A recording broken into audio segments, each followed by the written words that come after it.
Hello from the sunny Isle of Wight, and thank you for listening to what I have to say today. Thank you also to Leo for starting this video and letting me actually say it. I am Angus Middleton from HydroloGIS. We are a small consultancy that specialise in natural capital, nature-based solutions, ecosystem services, all those sorts of things. But today I'm going to be talking about our HydroloGIS model. So HydroloGIS is a sort of fully distributed overland flow hydrological model, at least that's what it's based on, taken from RIOS, which is from the Natural Capital Project. You may have heard of that, or its stablemate Invest. Now we have kind of changed RIOS, extended it, repurposed it, and the idea of HydroloGIS now is to optimize nature-based solutions across landscapes or whole regions for water. So it looks at flooding, diffuse pollution, and siltation, mainly a little bit of drought as well. But it looks at stopping those problems from getting into rivers. And it optimizes, as I say, all nature-based solutions for that. It looks at a whole variety of data, sort of rainfall, land use, land cover, soils, topographies, all sorts of biophysical stuff. And it runs the overland flow model with a bit of groundwater loss. It is not particularly in depth on that, but it does look at loss of groundwater to rank and prioritize all of the NBS options, nature-based solution options across the landscape for keeping stuff out of those rivers, as I say. The result, the first output, is the image on the bottom left there. So this is ranking the best things to do in this catchment to stop at the same time flooding, nitrates, phosphates, and silt washing into the stream. So it's the compromise solution giving multiple benefits for all these things, not just looking at flooding. And the darker the blue areas, the harder the landscape is currently working to stop all of those problems getting into the local streams, and the pale areas aren't really doing very much at all.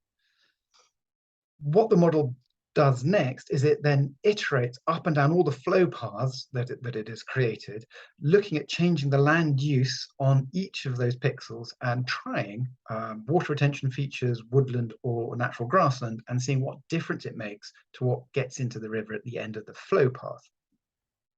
And because it does this on every single pixel, it can rank them for how well they will stop local problems if that pixel is optimized with these new land uses. And that gives us the image on the right there. So the green is saying plant woodland, the blue create water retention features, and the orange is to revert to semi-natural grassland. And the darker those colors, the more effective doing those things in that location will be at stopping these problems getting into the streams in the first place. So the very dark green is the best places to plant trees of all of the options in that catchment. The very dark blue, water retention, is the best thing you can do there. And the palest colors in that image represent the sort of the best 20% of all things you can do in that catchment, and the very dark colors are the best sort of 2%. So it's ranking and it's specifying these options. And we can do this almost with any data. So the better data we have, the better the outputs are. But even in very data poor areas of the globe, we can use what there is and come out with useful answers. And this is quite different from normal ways of doing it, using just GIS, in several ways. The first one is that it is considering all of these interactions across the landscape. It's not just taking each characteristic of the land at each location on its own, as the normal GIS ways of doing this do. Pretty much most other people do it that way. So imagine a steep clay slope with no vegetation. Using the normal ways, that would come up, regardless of where it is, as a very good place to plant vegetation in a nature-based solution kind of way to stop water flowing off that clay slope. However, if there's already a large area of marshland between that slope and the river, actually none of those problems are getting into the river anyway, because they're sopped up by that marshland. So doing stuff on that slope would have very little, give a little benefit. It makes very little difference to the problems in the streams. HydroloGIS understands that and takes into consideration when ranking things. Also, it does actually specify what to do in broad terms, rather than just having to guess it at tree planting, which is the normal. And it's not binary. It's not saying do things here or don't do things.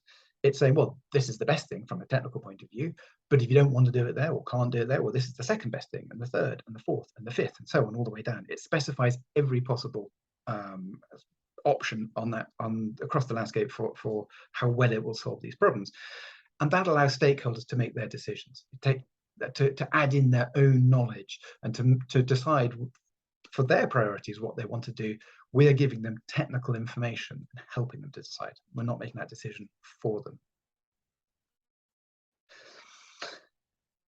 And we can do other things because it is looking along flow paths to keep things out of rivers. We can then sort of cookie cut out or zoom into areas, and the rankings reorganize themselves. So the image on the left there is actually looking at keeping water out of sewers, stop pluvial flooding as well in this village, the village, at the bottom of these individual small drainage areas that go down to those locations.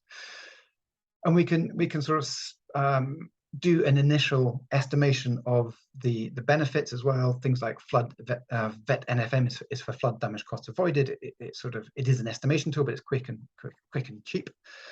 And that's kind of the idea behind HydroloGIS, is that it is quite quick and inexpensive to get to these rankings. And that's really good then to feed into normal sort of hydrology and hydraulic modeling. The image on the bottom right there is standard flood modeling, looking at the reduction in flooding across a catchment if the optimized 5% of our NBS solutions were put in. So it's a very good way of quite quickly, quite inexpensively deciding the best things to do with stakeholders, and then feeding that into hydrological models, flood models, things like INCA maybe if we're looking at fate and transport for phosphates, nitrates, or other chemicals. And it makes it easy for stakeholders to get involved. It simplifies the process, and so far it seems to work quite well. It'd be great to see in the future how this might fit in with what you guys are doing, and whether you agree with what we're doing, whether this is the right approach. We are averaging over the long term because it's nature-based solutions, so we are looking over a 30 to 50-year timescale. We're not trying to be too exact about how the landscape is at the moment. We're being a little bit more broad for the rainfall, for the land use, land covers, and trying to get this idea of the best things to do for the long term using nature-based solutions, which last for a long time. It'd be interesting to know what you think about that approach as well. So thank you very much for listening to what I'm saying about our HydroloGIS model, about the approach, how it optimizes across landscapes, how it's looking to do it fairly inexpensively, outputs that are very simple for stakeholders to understand and get involved with, to optimize multiple benefits, not just looking at water or just flood or just phosphates. It's all sorts of things married together, and then that feeds into more standard hydrological modeling for quantification and getting everything absolutely right. Thank you. I will now stop sharing. I hope you enjoy the rest of the day in the conference, and once again, thank you very much for listening to me.